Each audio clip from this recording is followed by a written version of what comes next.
eu particularmente sou bem fã de futebol, então acompanho esse mundo, acompanho esse lugar e acompanho quão absurdo foi tudo isso acontecendo e quanto segue sendo, né, a gente tem silêncios inaceitáveis. O silêncio do Tite, por exemplo, que levou o Daniel para ser a referência moral para a Copa, é completamente inaceitável, então acho que foi um caso muito importante de ter tido essa repercussão para dizer que isso não é mais aceitável, o mundo não vai mais aceitar jogadores de futebol, não vai aceitar ninguém assediando mulheres, ninguém cometendo crimes impunemente. E ele está preso até hoje, é muito importante para isso. E a vergonha que foi a defesa dele também mostra o quanto que essa falta de percepção da mudança do mundo está ainda enraigada, né? Deixa eu podia falar qualquer coisa que, tá bom, iam passar e, enfim, não é mais assim. Daniel Alves foi acusado de agressão sexual por uma mulher espanhola de 23 anos. A agressão teria acontecido nesta boate de Barcelona na noite do dia 30 de dezembro do ano passado. A denúncia foi protocolada numa delegacia no dia 2 de janeiro. 18 dias depois, o jogador foi preso pela polícia da Espanha. E o que aconteceu com o caso esse protocolo no Calen é que na Assembleia foi um pouco diferente do que no resto do país, porque muitos projetos de lei surgiram a partir desse caso específico, mas aqui na Assembleia a gente tinha aprovado um pacotão de final de ano, que é uma forma que a Assembleia trabalha, que vários deputados conseguem aprovar projetos de uma vez só. A gente tinha aprovado 2 projetos com conteúdo parecido. Então foi antes da violência sexual do Daniel, antes do caso estourar, a gente na Assembleia tinha aprovado 2 projetos com um escopo parecido, de como que a gente faz uma proteção das mulheres que sofrem violência, das mulheres, e um protocolo de prevenção em espaços de entretenimento, em casas noturnas, né. A verdade é que os projetos não são excelentes, os projetos poderiam ser muito melhores, muito mais profundos em relação à causa do problema, mas eram projetos que já tinham sido aprovados, e bem na semana que aconteceu todo o escândalo, o Tarcísio tinha que sancionar ou vetar. E dentro desse momento com, as atenções altas, não tinha menor cabimento ele vetar, ele sancionou.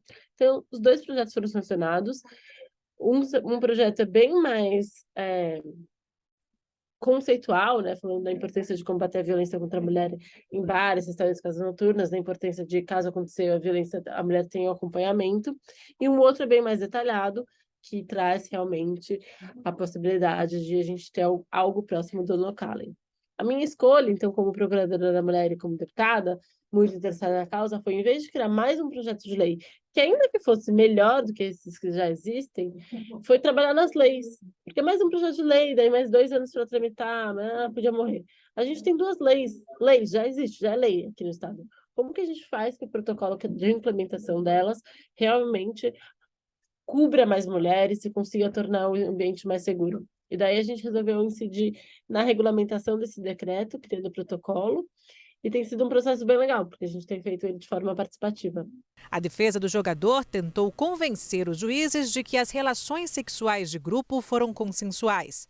Mas a corte, formada por 4 homens e uma mulher, rejeitou o recurso e confirmou a condenação a 9 anos de prisão por estupro coletivo. A sentença é definitiva. A Constituição Federal veta a extradição de brasileiros natos, mas se saírem do país, Robinho e Ricardo Falco podem ser detidos e deportados para a Itália. Tendo em vista que o Robinho é brasileiro e voltou para o Brasil e ele não pode ser extraditado, então que essa sentença, que essa pena de 9 anos, comece a ser executada no Brasil. Foi esse o pedido que recentemente veio da Itália e já passou aqui, né? O STJ, ele já deu o aval no sentido de passar o endereço e de, provavelmente, começar essa execução. De acordo com o Código Penal, se nós formos seguir o artigo 9º do Código Penal, essa sentença condenatória do Robinho, ela não poderia ser homologada. Nós teríamos que ter um novo processo aqui, e daí sim, com uma sentença condenatória aqui, dos nossos tribunais aqui do Brasil, o Robinho seria condenado. No entanto, se nós formos fazer a análise através dessa lei de imigração, que é a Lei 13.445 de 2017, que tem vários doutrinadores que diz que não existe impedimento, o nosso STJ pode homologar essa sentença condenatória e o Robinho poderia cumprir essa pena aqui no Brasil, tendo em vista que ele já foi condenado definitivamente pelo crime de estupro na Itália.